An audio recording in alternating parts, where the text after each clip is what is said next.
onions, and looking at them, a little bit of a mixed bag, I'd say.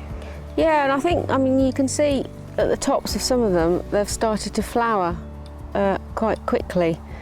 And I think that's the weather. I think we've had so much dry weather and then suddenly really, really wet and then dry. And we did have it very dry. And that, any interruption to growth, any like that, particularly a crop like this, it sends the plant into sort of a bit of stress, and then they immediately panic and flower and seed. That's the whole point, is they want to keep the and then these generations don't store going. really. They don't store well. You've got to really pick them. Yeah, so they need sort of, at this stage, you've got like this, you can just nip the flowers off, but to be honest, you're probably better off just, I mean, they're reasonable size, just lift them and eat them straight away, really. It's interesting that these ones here probably got less water, I would think. Ah, okay. And they're a bit smaller.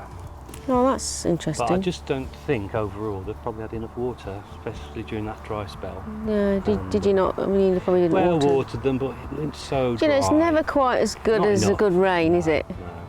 We had that quite late, didn't we? And it's interesting, the tips as well are quite going brown, which could be a dry again.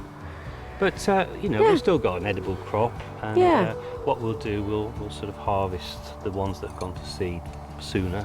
Yeah. And eat them. Yeah. And the others we might leave just a little bit longer. Just to see if they'll get a bit bigger.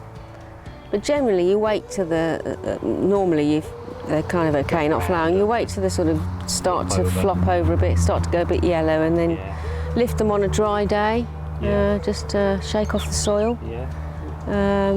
And then if you can store them, you can either put them on sort of just on some trays inside a polytunnel, or just somewhere where they're not going to get wet, just to dry them off, and then store them.